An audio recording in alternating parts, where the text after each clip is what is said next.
자, 그렇다면 5월 달에 나와야 되는 메터 1.5 표준은 언제 나올 것이냐? 그리고 또 이 1.5 표준에는 어떤 변화가 있을 것이냐 하는 부분이 좀 궁금한데요. 예, 안녕하세요. 왓츠메터의 김학용입니다. 오늘은 지난 5월 초에 발표된 메터 1.4.1 표준에 대해서 살펴보도록 하겠습니다. 원래 5월 달이면 메터 1.5 표준이 나와야 될 것 같은데요. 이번에는 뜬금없이 1.4.1이라는 버전으로 발표가 됐습니다. 그러면서 얘는 그냥 메이저 업데이트가 아니라 마이너 업데이트다라고 이렇게 발표를 했는데요. 그래서 1.4.1에는 아래와 같은 세 가지 내용이 담겨 있습니다. 첫 번째는 Enhanced Setup Flow라고 해서 셋업 플로우를 좀 더 개선하는 거가 되겠죠. 그다음에 멀티 디바이스 셋업 QR 코드, 멀티 디바이스를 셋업하기 위한 하나의 QR 코드를 사용을 하겠다. 뭐 그런 내용이 되겠고요. 그다음에 온보딩 인포메이션 in NFC 태그, NFC 태그에 온보딩 정보를 집어 넣어서 사용을 하겠다. 라는 요 세 가지 유형인데요. 뭐 다 보시면 아시겠지만 커미셔닝 과정과 관련이 되어 있다라고 이해하실 수가 있고요.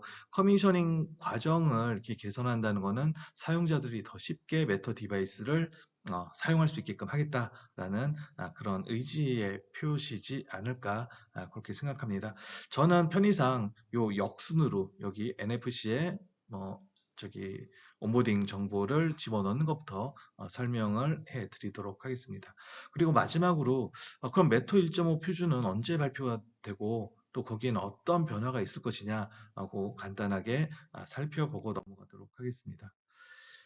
먼저 온보딩 인포메이션인 NFC 태그에 대해서 먼저 살펴보겠는데요. 어, 메터 디바이스를 써보신 분들은 아실 겁니다. 디바이스를 설치할 때, 이런 디바이스 설치한 다음에 이제 핸드폰에서 커미셔너 앱, 예를 들어서 스마트 띵스라든지 애플 홈 같은 앱을 실행을 시키고요. 디바이스 추가 버튼을 누른 다음에 이렇게 매뉴얼이나 아니면 제품에 부착된 QR코드를 촬영을 합니다. 그러면은 이 디바이스가 어떤 유형의 디바이스인지 이제 확인을 해주게 되죠. 혹은 여기 아래에 있는 QR코드 아래에 있는 시리얼 번호를 입력을 해도 해당 디바이스가 어떤 건지를 이제 알려주게 됩니다. 그런데 좀 불편한 경우가 있습니다. 여기 조명 스위치가 있고요. 여기 또 공교롭게 제가 여기 조명 스위치를 이렇게 해놨는데 이 조명 스위치 같은 경우는 여기 뒤쪽에 QR코드가 붙어 있습니다. 그래서 이 전선을 연결한 다음에 벽에다가 얘를 딱 고정을 시키죠. 그 다음에 이제 페어링을 하려고, 커미셔닝을 하려고 QR코드를 찍으려고 하면은 뒤에 QR코드가 안 보입니다. 그래서 만약에 설치하는 경우는 일단 그 전선 연결한 다음에 페어링을 하고 페어링이 된 다음에 이제 벽부에다 삽입을 하는 그런 식으로 하게 됩니다. 좀 불편하죠. 요 전구회 같은 경우는 더 그렇습니다. 에, 페어링을 하려면 여기 전원이 인가가 돼야 되기 때문에 이렇게 그 전등 소켓에다가 얘를 삽입을 하고 전원을 켜줍니다. 그러면 얘가 이제 깜빡깜빡 거릴 때 페어링이 준비가 됐다. 그렇게 알려줄 테고요. 페어링을 하려고 보니까 요 QR코드가 요 안에 있는 겁니다. 그래서 이거를 뭐 이렇게 촬영하는 게 좀 쉽지가 않죠. 물론 매뉴얼이 있으면 매뉴얼에 있는 QR코드를 찍으면 됩니다. 그런데 이게 이제 쓰다 보면은 매뉴얼을 보통 많이들 버리죠. 그러면 이제 만약에 쓰다가 다시 페어링을 해야 될 때 그때는 좀 불편함이 있게 되는 겁니다. 그래서 이렇게 QR코드하고 시리얼 번호로 하는 것보다는 차라리 이 제품에다가 NFC 태그를 부착해 놓고 여기에 이 QR코드 혹은 시리얼 번호가 가리키는 그 디바이스 정보를 여기다 집어넣어 주자라는 겁니다. 보통 이런 이제 QR코드 찍으면 특정한 뭐 링크 주소가 뜨잖아요. 그런 정보들을 여기 NFC 태그에다 집어 넣자라는 겁니다. 그래서 여기다가 이제 전등가스에다가 제품을 넣었습니다. 벽부에다가 조명 스위치를 설치를 했습니다. 그래도 이제 커미셔너 앱이 실행되고 있는 핸드폰을 근처에다가 갖다 대기만 하면은 자동적으로 이 NFC 태그가 인식이 돼서 관련 정보, 커미셔닝 정보를 제공을 해서 디바이스를 손쉽게 등록할 수 있게끔 하는 그런 방식이 되겠습니다. 사실 메터 표준이 처음 나왔을 때 커미셔닝 방법에 QR코드, 시리얼 넘버, 그다음에 NFC가 다 된다라고 했는데 실제로 나와 보니까 NFC가 안 됐던 거예요. 그래서 저도 강의를 할 때 이 부분을 빼고 이제 강의를 했는데 이제는 세 가지를 모두 다 지원하는 식으로 바뀌었다. 이렇게 보시면 되겠고요. 그리고 그럼 NFC 태그가 우리 이제 NFC 태그는 보통 이제 신용카드 같은 데 들어있는 걸로 많이 알고 계십니다. 그런데 그러면 굉장히 태그가 클 것 아니냐 그렇게 생각을 하시는데요. 큰 태그들도 있지만 이렇게 아주 작은 그런 NFC 태그들도 많이 있기 때문에 뭐 크게 문제가 되지는 않는다. 그렇게 보시면 되겠습니다. 가격도 굉장히 저렴한 걸로 알고 있습니다. 예, 이렇게 갖다 대면 이제 되는 거겠죠. 다음에 이제 두 번째는 멀티 디바이스 셋업 QR 코드인데요. 얘는 말 그대로 하나의 QR 코드를 이용해서 여러 개의 디바이스를 등록할 때 사용하는 겁니다. 그럼 언제 이런 게 필요하냐? 이런 식으로 패키지 상품을 사서 이용할 때 매우 유용하다는 겁니다. 이런 제품들 사서 이용해 보신 적이 있는지 모르겠는데요. 뭐 아직까지 국내에서는 메터 자체가 활성화가 안 돼 있기 때문에 이런 제품들을 이용해 보신 적이 없겠지만 저 같은 경우는 이게 플러그 3개짜리도 사보고요. 램프 뭐 2개, 4개짜리도 이제 사서 이용을 해본 적이 있는데요. 이런 제품들을 사보면은 커다란 패키지 안에 매뉴얼이 하나가 들어가 있습니다. 그리고 매뉴얼 가장 뒤쪽에 뭐 얘 같은 경우는 QR코드가 3개가 붙어 있고요. 얘 같은 경우는 6개가 붙어 있습니다. 그래서 이 제품이 첫 번째 QR, 이 제품은 두 번째 QR 그렇게 매칭을 시켜가면서 나중에 등록을 해야 됩니다. 물론 제품에 붙어 있는 QR 코드를 찍으면 전혀 상관이 없겠죠. 그리고 이제 이번에 나온 것처럼 제품에 NFC 태그가 들어가 있다면 그냥 커미셔너 앱이 실행되는 핸드폰을 갖다 대면 되기 때문에 상관이 없는데 뭐 그렇지 않은 게 아직까지는 당분간은 보편적일 수 있기 때문에 그런 경우는 이제 그 QR코드가 여러 개 있고 제품도 여러 개 있으니까 서로 매칭이 안 돼서 불편함이 발생하는 일들이 발생을 할 것 같습니다. 그런 경우에 제품 박스에 QR코드를 6개씩 넣지 말고 하나만 넣자. 대신에 그 QR코드 하나로 디바이스 6개를 다 등록을 시킬 수 있게끔 하자. 예를 들어서 QR코드 하나 가지고 얘를 등록시킵니다. 또 두 번째 램프 등록할 때도 동일한 QR코드를 이용해서 등록을 하도록 하는 거죠. 뭐 제품에 똑같은 QR코드가 그러면 부착될 것 같습니다. 아무래도 그래야 되겠죠. 동일한 QR로 등록을 해야 되니까. 뭐 그런 식으로 해서 이제 그 커미셔닝 하는 방법이 좀 달라질 수 있다라는 겁니다. 이거 맨 처음에 생각해 보니까 굉장히 편하겠다. 이런 기능 왜 진작에 도입을 하지 않았지 했는데 생각을 해보니까 이미 이거하고 비슷한 방식이 메터 표준에서 사용이 되고 있다는 겁니다. 오른쪽에 보면은 메로스라는 회사의 뭐 제실 센서가 있습니다.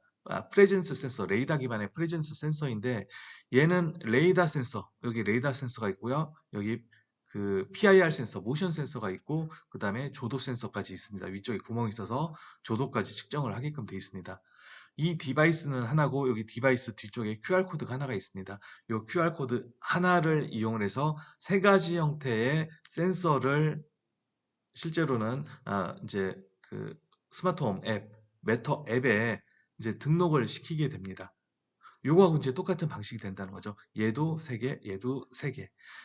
차이가 있다면 얘는 물리적으로 하나의 디바이스에 3개의 디바이스, 3개의 엔드포인트가 들어가 있는 거고요.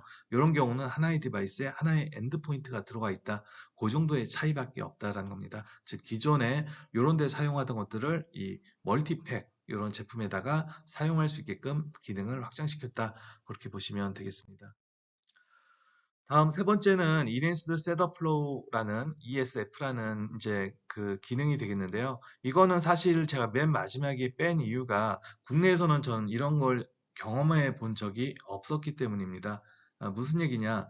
특정한 지역에서 이제 개인정보 보호를 엄격하게 적용하는 뭐 EU 지역 같은 데서만 제한적으로 사용하던 그 방식이 있었었는데 그게 너무 불편해서 개선을 시켰다는 겁니다. 어떤 식으로 개선을 시켰냐? 여기 보면은 그림이 하나 있는데요. 커미셔너 앱이 있습니다. 핸드폰도 있고 뭐 AI 스피커 같은 것들도 있고요. 여기 메터 디바이스가 있습니다. 새로운 메터 디바이스를 사서 등록을 하려고 합니다. 페어링을 하려고 합니다. 뭐 온보딩을 하려고 합니다. 그러면 커미셔너 앱에서 이 얘가 쏘는 블루투스 신호를 받은 다음에 얘 추가해야 되겠구나 해서 이제 QR 코드를 찍는다든지 아니면 NFC 그 정보를 읽어 드리겠죠. 그 다음에 일반적인 뭐 페이스 절차, 케이스 절차를 진행을 하게 되는데 그 중간에 이 디바이스에 관련된 정보, 이 디바이스에서 나오는 정보를 이 플랫폼 사업자들이 가져다 쓰겠다라고 하기 위해서 이 디바이스 회사로부터 디바이스 회사가 제공하는 어떤 사용자 약관, 뭐 텀스 앤 컨디션을 많이 쓰는 용어죠. 이 사용자 약관에 대한 동의를 해야 되는데 이 커미셔너 앱에서 못하고 이 디바이스 제조사에서 제공하는 뭐 앱이나 서버를 통해서 그 약관 동의를 해야 했나 봅니다. 그래서 이제 설명을 읽어보면은 커미셔너 앱으로 커미셔닝을 진행을 하다가 이 디바이스 제조사 앱으로 들어가서 사용자 약관 동의를 하고 다시 커미셔너 앱으로 돌아와서 커미셔닝을 끝내야 됐었는데 이걸 그렇게 하지 말고 이 과정을 아예 커미셔너 앱에서 자동적으로 하도록 이렇게 바꿔 놓은 겁니다. 사실 뭐 사용자들은 플로우가 이렇게 되는지 이렇게 되는지 모릅니다. 중요한 거는 이 앱을 전환하지 않아도 된다는 거죠. 즉 커미셔너 앱에서 이 디바이스를 등록하는 절차, 인증하는 절차, 그다음에 등록하는 절차 넘어가는 중간에 이 디바이스와 관련된 약관에 동의하는 절차를 그냥 커미셔너 앱에서 쭉 그냥 이어서 제공을 하게 한다는 겁니다. 사실은 지금 우리는 어떻게 보면 이런 식의 절차를 이용을 하고 있었기 때문에 이런 부분들을 사실은 몰랐던 거다 이렇게 보시면 될 것 같습니다. 그런데 이 GDPR을 쓰는 EU 쪽에서도 뭐 이런 식으로 이제 바뀌게 된다. 그렇게 보시면 될 것 같습니다.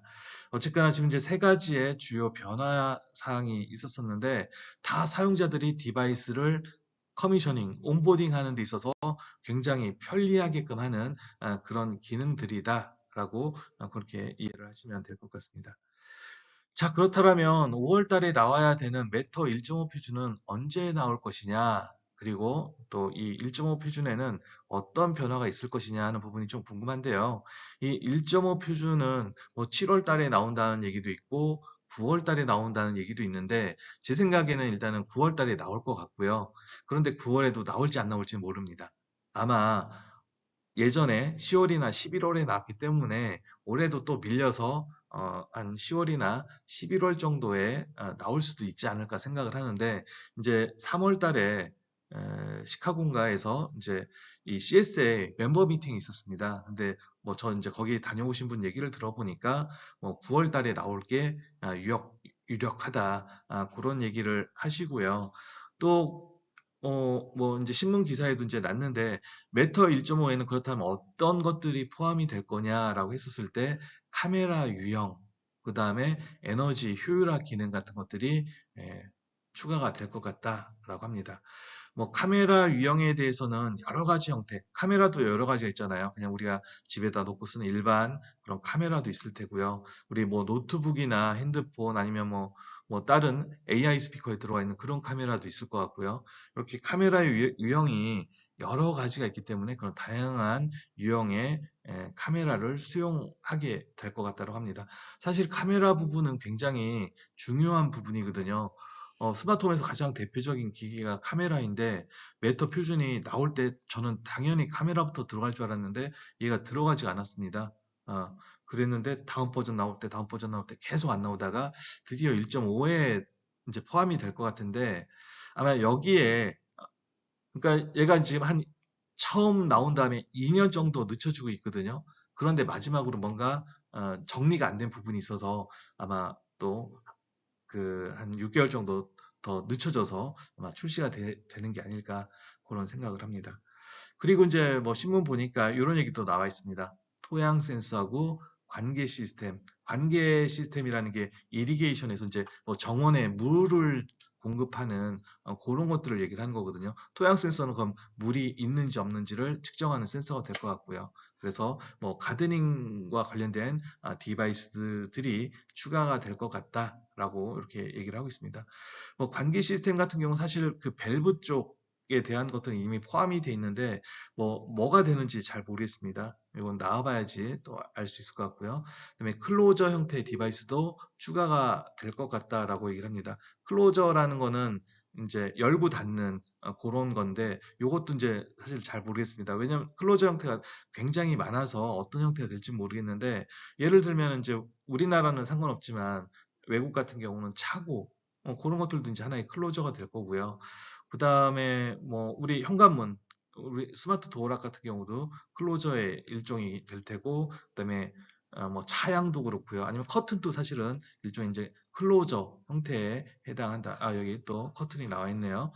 그런 것들도 이제 클로저 형태에 해당하고요. 아마 지금 유력하게 얘기가 되는 거는 그런 것들 뿐만이 아니라 뭐 가구라든지 아니면 수납장 있잖아요. 뭐 서랍장 같은데 들어가는 그런 저기 클로저. 뭐 대표적인 게 이제 그런 게 되겠죠. 우리 사물함이라고 이제 얘기를 할 수 있을 것 같은데 그 사물함에 들어가는 도어락 같은 거 그런 것들이 아마 포함이 되지 않을까 추정이 됩니다. 그리고 이제 에너지 쪽 관련된 뭐 에너지 미터, 그다음에 에너지 테리프, 그다음에 유틸리티 미터 이런 얘기들이 나오는데 이런 에너지 그 장치 유형도 몇 개가 더 추가가 될 것 같다라고 하고요. 사실 이런 것도 1.3, 1.4에 추가가 됐던 건데 더 빠진 부분들이 있나 봅니다. 저도 이쪽은 잘 모르다 보니까 디바이스 유형이 이제 더 추가가 돼서 굉장히 많은 디바이스를 다 커버를 하게 된다라는 것 같고요. 그다음에 1.4보다도 더 고도화된 미터링하고 그다음에 테리프 매니지먼트 기능을 제공한다라고 하는데 이 부분은 좀 아래에서 설명을 드리도록 하겠습니다. 메터 표준에서는 이제 에너지 쪽에 대한 얘기들을 많이 합니다. 전 이제 스마트홈에서 에너지 쪽 얘기는 굉장히 중요하다. 하지만 한국에서는 별 필요가 없다라는 얘기를 많이 드리는데 그 이유는 미국 같은 경우는 우리나라보다 에너지 사용량이 평균 2배가 많습니다. 그리고 전력 요금도 한 2배 이상 많습니다. 그렇게 되다 보니까 에너지를 사실 만약에 우리나라 사람들이 쓰는 것만큼으로 줄인다라면은 1년에 제가 알고 있기로는 한 7, 80만 원 정도 에너지 요금을 절약할 수 있다고 합니다. 7, 80만 원이면 사실 스마트 기기 뭐 몇 개를 살 수 있는 금액이잖아요. 그러다 보니까 미국에서는 에너지 관리가 유럽 쪽 같은 데도 그렇고 에너지 관리가 굉장히 중요한데 우리나라에서는 그렇지가 않다는 겁니다. 실제로 저도 예전에 한번 이거 테스트를 해봤는데 열심히 에너지 사용량을 절약을 해도 한 500원 절약할까 말까입니다. 한 달에. 뭐 1년 해봤자 5, 6천 원, 만 원도 안 되는 소리인 거죠. 그런데 그런 걸 하기 위해서 뭐 몇만 원, 몇십만 원짜리 기기들을 여러 개를 사서 써야 된다? 저는 이제 타당성이 없다라고 봅니다. 하지만 어쨌든 간에 에너지 관련 기능들은 굉장히 이제 스마트홈에 있어서 중요한데 이 기능이 가장 처음 추가가 된 게 메터 1.3입니다. 24년 5월 달에 처음 발표된 메터 1.3인데 여기에는 새로운 디바이스가 EVSE 디바이스 유형이 추가가 됐는데 얘는 그냥 간단하게 얘기하면 전기차 충전 장치, 가정용 전기차 충전 장치다. 그렇게 보시면 되겠습니다. 우리는 사실 가정용도 없죠. 다 거의 다 공동주택이다 보니까 뭐 이것도 좀 상황이 다른데 뭐 미국은 단독이 70% 이상이 되다 보니까 단독주택에서 전기차 쓰시는 분들은 EVSE를 이용해서 이제 전기차를 충전을 하게 되는데 걔네들의 상태를 모니터링하거나 제어하는 데 쓰는 그런 이제 기능들이 포함이 됐고요. 그 다음에 1.4에서는 뭐 워터 히터, 그다음에 솔라 파워, 그다음에 배터리 스토리지, 히트 펌프 같은 디바이스 유형들이 추가가 됐고 또 1.5에서는 앞에서 말씀드렸던 것처럼 뭐 미터 레퍼런스 포인트, 일렉트리컬 에너지 테리프, 에너지 미터, 일렉트리컬 유틸리티 미터 같은 추가적인 디바이스 유형들이 이렇게 포함이 된다고 합니다. 그 다음에 기능적으로는 뭐가 달라졌느냐? 1.3에서는 에너지와 관련된 디바이스는 EVS에 하나만 추가가 됐지만 사실 그거 말고도 기존에 그 발표가 됐던 메터 디바이스 유형들, 그다음에 뭐 특히 이제 가전 제품들 그런 제품들에서도 에너지를 사용하는 거잖아요. 전기를 사용하잖아요. 그래서 모든 디바이스 유형에서의 뭐 순간 전력이나 전압이나 전류 등의 어떤 실제 측정 값을 이제 리포팅 한다든지 아니면 그걸 딱 보다 보니까 앞으로 얼마 후에는 얼마 정도의 에너지를 사용하겠다. 라는 그런 예상값들을 리포팅하는 그런 기능들이 들어가 있고요. 이런 기능들을 바탕으로 해서 뭐 시간 경과에 따른 에너지 소비량이라든지 뭐 반대로 여기서 솔라 파워 같은 게 있는데 발전량 같은 거 이런 것들도 이제 보고할 수 있는 기능들. 그러니까 이때는 리포팅 기능 중심으로 들어갔다 그렇게 보시면 되겠고요.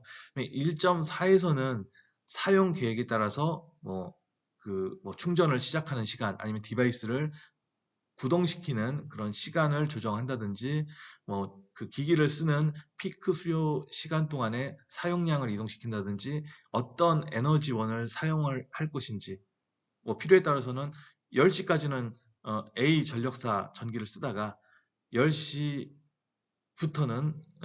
B 전력사의 그 전기를 갖다 쓰도록 그 전력원을 변경하는 그런 것들도 이제 가능해진다는 겁니다. 전력 사용량을 관리를 할 수 있게끔 됐다라는 거죠. 그럼 1.49, 1.5, 1.5도 어드밴스드라고 되어 있습니다. 어드밴스드 미터링하고 테리프 매니지먼트라고 되어 있는데 똑같습니다. 똑같은데 가장 큰 차이가 뭐냐? 1.5에는 전력에 대한 테리프, 요즘 뭐 트럼프 때문에 관세 뭐 그런 게 나오는데 전력 요금이라고 보시면 됩니다. 전력 회사별로 전력 요금이 다를 수도 있고요. 그다음에 동일한 전력 회사의 경우에 시간대에 따라서도 전력 요금이 다를 수가 있습니다. 뭐 그리고 여기 에너지 그리드 내가 어떤 전력원을 쓰느냐에 따라서도 요금이 다를 수가 있는데 그런 것들 그 전력 요금에 대한 구조, 전력 원별, 전력 유형별 그 요금 구조를 알고 있다라면은 이 충전을 하는 시간이나 뭐 어떤 전력원을 이용을 해야 되는지 이런 것들을 자동적으로 지능적으로 전환을 시키는 게 가능해진다는 겁니다. 이때까지는 수작업으로 하는 게 일반적이었거든요. 근데 이거는 이제 자동으로 할 수 있게끔 된다라는 겁니다. 그런 부분이 1.5에서 가장 달라진다라고 보시면 되겠습니다. 예, 이상으로 메터 1.4.1 업데이트하고 1.55에 대한 이제 전망, 그다음에 예상을 좀 말씀드렸고요. 뭐 또 가을에 뭐 1.5가 나오면은 다시 또 메터 표준에 대해서 소개를 해드리도록 하겠습니다. 예, 오늘도 영상 시청해 주셔서 감사하고요. 다음 시간에 또 찾아뵙도록 하겠습니다. 감사합니다.